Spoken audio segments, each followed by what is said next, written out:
They say life begins at 40, but for Novak Djokovic, the Serb won his 40th Masters 1000 title over the weekend. It was also a record-extending 7th Paris Master for the world #1, and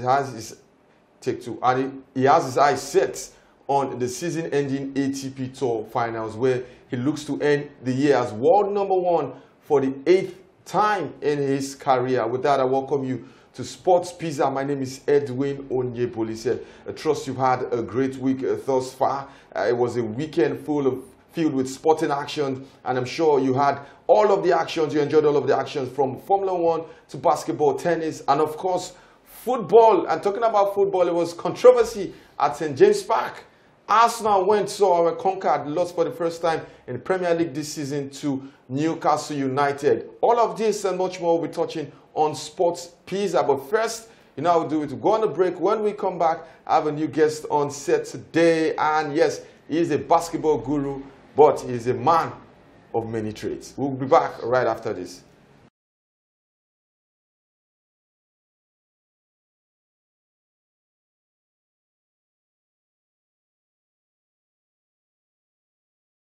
All right, welcome back. It's still Sports Pizza. My name is Edwin Onyebolise, and with me on set today is Farah Shade Pinero. Farah, what's up? How you doing? Very well, Edwin. Thanks for having me. Yeah, good to have you here. Farah, so far, what was the highlight of your weekend? How's the week been so far for you from a sporting sense? From a sporting sense, highlight of my weekend, someone's low light or some people's low light. I'll probably say Arsenal losing to Newcastle. The pipe dream of going unbeaten. Don't hate. Farah, don't hate. Don't hate. Don't blame me. Don't blame me. They suffered something I suffered earlier in the season, and I'm happy it went around. All right, so Farah, we're going to put football in the back burner, and we'll talk about basketball. Like I said before we went on the break, Farah is a basketball guru, but hey, when you listen to him analyze football, tennis, in fact, cricket, boxing, yes, is, you know when they say jack of all trades, master of none. No, he's a jack of all trades and master of many. Farah, we'll start with basketball, but this time we're starting from the home front. Yeah.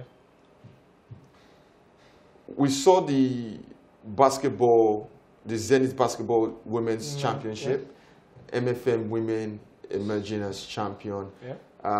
But for a lot of basketball fans back home, it felt like it was a tournament that sort of glossed over a lot of cracks underneath basketball in Nigeria. Very true, very true. What we saw is what we've seen most times. You know, you paint a house and try to sell it to a new tenant or something, and the tenant comes in and sees a lot of cracks and leakages. That's what happened. So at that tournament, there were games where there was no statistician on the sideline. There was no match commissioner. A lot of things were lacking. The only gold star I'd give the federation is finally the girls have something to look at. They have a tournament to play, and finally basketball can now get going finally. But outside of that, it was business as usual. The MVP of the final was chosen by someone on the sidelines, not stats, not numbers. It was who he felt played best. But for MFM, it was a good win. It was something due. They had it coming. A team that's barely 5 years old.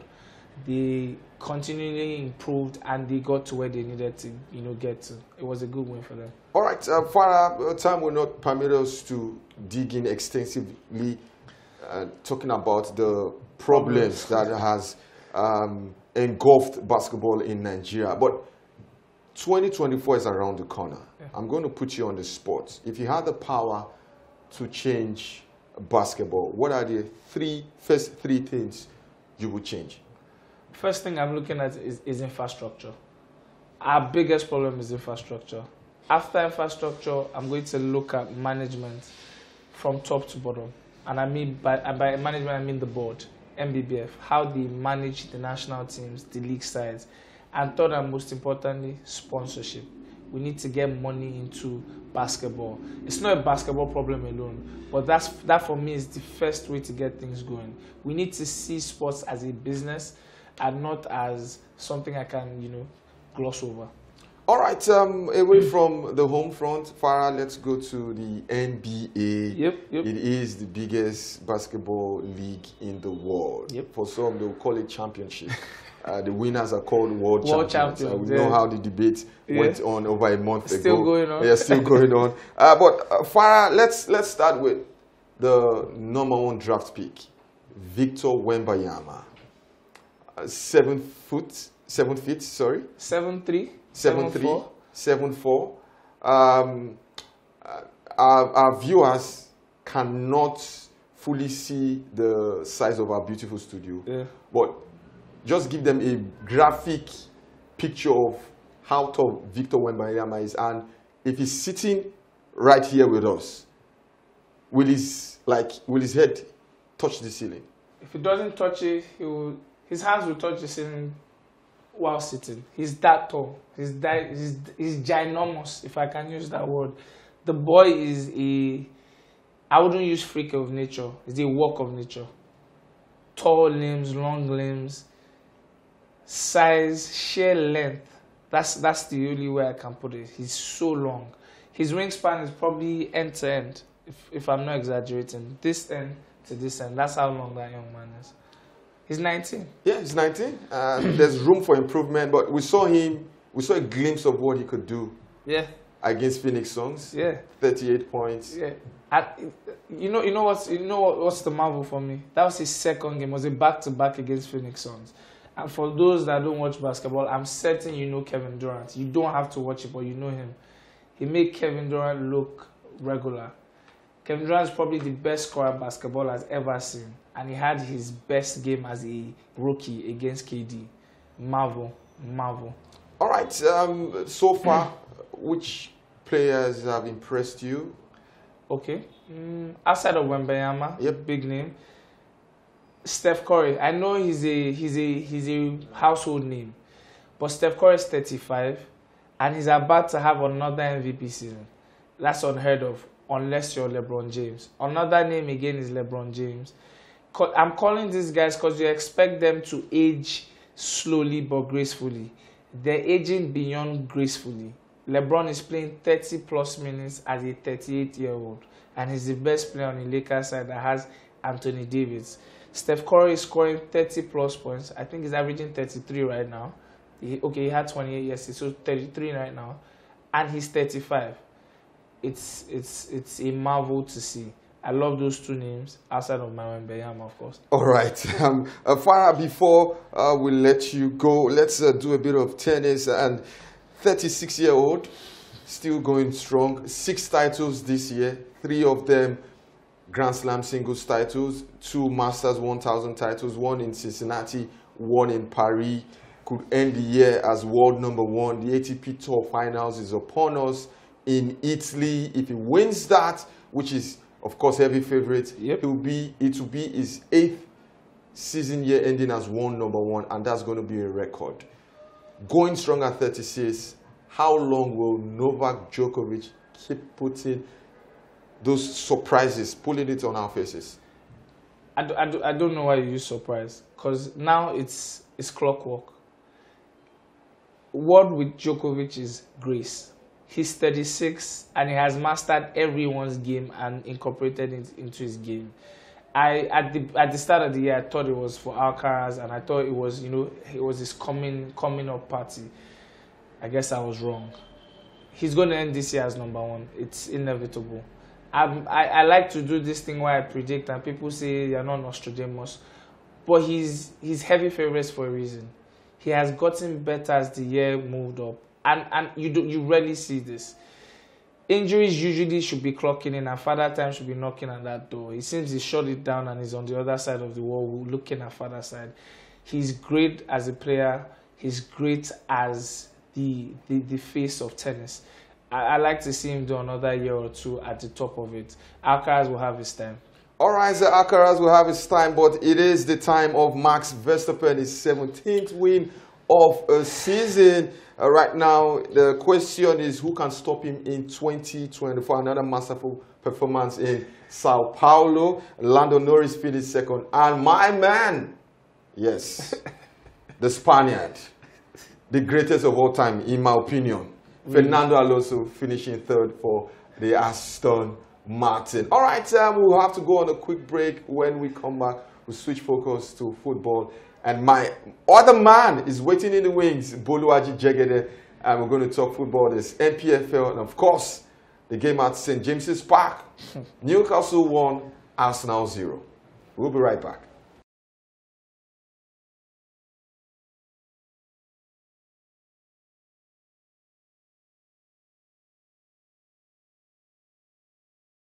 Welcome back to Still Sports Pizza. My name is Edwin Onyepolise, and joining me on set is Boluwaji Jegede. Bolu, what's up? How you doing? Yeah, I'm fine. I like your smile. Yeah. Everywhere soft. Yeah. Everywhere good. Exactly. Okay, you know how we do it now. Yeah. Our regular. All right, Bolu, let's start from the home front. We saw interesting games from the NPFL. But let's start with the Savannah Derby. Gombe United versus Doma United. For Doma, it was a huge win. A side that was in the relegation places. But all in all, it was a filled stadium. Fans came out to enjoy themselves, and Doma United put up a good show. Yeah, it was a great game. The Northerners love their football. That is why they came around to watch that game. And I was expecting a draw in that game because of the derby. But, you know, Doma showed that, yes, that they are a great side to watch. We saw them against Sporting Lagos, where they picked a point in Lagos. We saw how they've been growing in leaps and bounds since the second half of last season. And that continued. Great one for the goalkeeper. You know, having 2 assists, you know, it's one of the top highlights of that game. And it was that should be a record. Yeah, it's a record. I don't think I've seen any goalkeeper, you know, do that. And it was great stuff for him and great one for, you know, the team as a whole. All right, there was also controversy in Benin. Pendel Insurance versus Remo Stars Insurance 1-0 up. Remo Stars thought they had equalized, but the goal was disallowed. So there's been speculation, was it offside, was it foul? But from my end, I thought it was a foul throwing from the Remo Stars player that started the attack. But what's your take? Yeah, it's a foul throw to me as well, because in the process of him throwing the ball, one of his leg was off the line. And at that point, it's a foul throw. And the ref was right to call it back. And not the first time we've seen ref, you know, call actions back when there's an impingement or a foul in the process. So I think it was a good call, a good one for the ref, good one for the assistant, you know, ref as well. That was in the line just to, you know, ensure that yes, that was correct. All right, other results in the Nigerian Premier Football League. Abia Warriors defeated Katsina United by 2-1. Akwa United and Plateau played out a goalless draw. Enugu Rangers back to the top of the table, courtesy of a 2-0 win over Heartland in the Oriental Derby. Enyimba defeated Kwara United by a lone goal. Shooting Stars trashed Niger Tornadoes by 4-1. While Rivers United were held at home by Sunshine Stars. Game ended 1-1. A look at the top of the table. You have Enugu Rangers occupying the first position. Shooting Stars, Remo Stars, and Abia Warriors complete the top 4. The bottom 4, you have Akwa United in 7th. You have Niger Tornadoes, Bayelsa United, and Heartland Football Club. Away from the local scenes, let's quickly touch on European football. And where do we start? But at St. James Park, Bolu. It was a gripping game. It was intense. A game with few chances. But the only goal of the game overshadowed the entire game. Yeah. Let me put you on the spot, because the debate keeps on raging even to this point. Was that a legitimate goal? Yeah, in a tense and fractious, you know, game, I think it was a goal. Because firstly, they said the ball crossed the line, and I think it didn't. I think the ball was still on, a part of the ball was still on the line before it crossed, and the player picked it up. And I think it was a good goal. It was a good goal for Newcastle. It's bad for Arsenal, and they are at the end of this. We've seen, you know, we've seen a lot of wrong calls in the past, but this one is fine controversial, but I think it was a good goal. Was that a push on Gabriel from Joelinton? I think it's a contact sport. At any point, you know, a player could have the hands on the other player, but how, you know, we have to measure the force, and that was not what. So how do you measure a force? Because it is we can't measure it from the screen. We can, even the referees who are on the pitch cannot measure it. Yes. But putting two arms on an opponent in whatever situation should be deemed a foul. Yeah, I agree with you, but again, the way the ball came through, I think the hands was just there, and maybe to limp up higher than the defender Gabriel, but I think it was not a foul because it's not enough for him to go down easily like that, and Gordon took advantage and scored. All right, it was back to winning ways for Manchester United after consecutive 3-0 thumpings from City and Newcastle United respectively. For City, 6-1 against Bournemouth. I fear for Bournemouth, it feels like they might be relegated this season.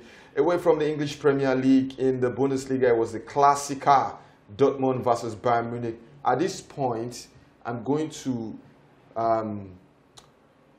appeal to the football fraternity that the Klassiker ceases to be a big game.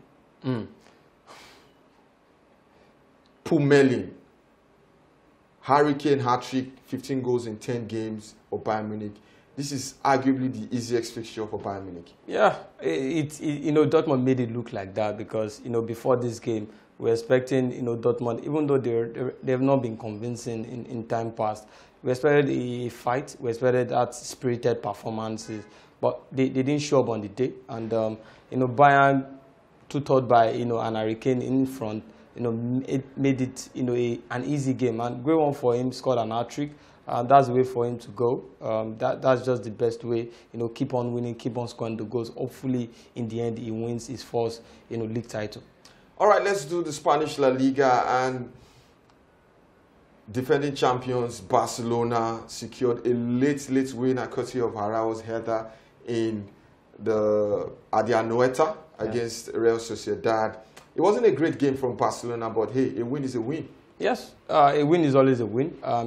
There are days where you don't play so well, but again, you ensure that you grind out that win. That couldn't happen in the other game with their rival, talking about Real Madrid. But a good one for Gundogan, who has showed that yes, is a pivotal player in that team, and great assist for him and great goal for Arao as well. For Real Madrid, they huffed and puffed, couldn't break down Rayo Vallecano, missed plethora of chances. But your favorite team in the Spanish La Liga, Girona, are top of the table. For those who don't know, Bolu supports Manchester United, Girona. Yeah, I was following that game and you were there with me. Yeah. A great side, played great football. And, even though they conceded 2 goals, they showed that yes, they've got so much strength in attack, and that's why they put 4 past Osasuna. They're top of the log. It's a surprise one, not something that we want to see. But again, with leagues that's very competitive, stuff like this will definitely happen. But let's see how it goes, how far they can, continue this consistency. In the Italian Serie A, there were big wins for Juventus against the Fiorentina. That's one of the most heated rivalries in the Italian football. Also, Inter Milan took a huge step towards reclaiming the Italian Serie A title after they defeated Atalanta 2-1. For Roma, it was 2 late goals, as Romelu Lukaku can't stop scoring for Roma. And Milan lost at home to Udinese. We didn't see that coming. The pressure is on Stefano Pioli. Yeah, he keeps mounting, and it looks as if Pioli is looking like a person lost of ideas. And if he doesn't turn the corner around, I don't know if an ultimatum will come, just like the way we see in the NPFL. But if that doesn't come, hopefully it turns the games around, the results around, so that they can start winning. Because if he continues this way, it might be sad. All right, so that's so much we can take from European football. Remember, they are European games. I'm sure you enjoyed the Champions League games. We'll talk about that when next we come back on your screen. So remember to enjoy the UEFA Conference League and the UEFA Europa League games, amongst others. My name is Edwin Onyubolise. Thank you, Bolu, for being on set, and also thank you to our basketball expert, Farashade Pinero. Remember to follow us on our social media platforms. The handles are showing on your screens right now. And also remember to like our YouTube page click the subscription and enjoy all of our beautiful contents on our YouTube page. And we also leave you with our video for the week. Enjoy our video, and we'll be back same time next week. My name is Edwin. Until then, have fun. God bless you.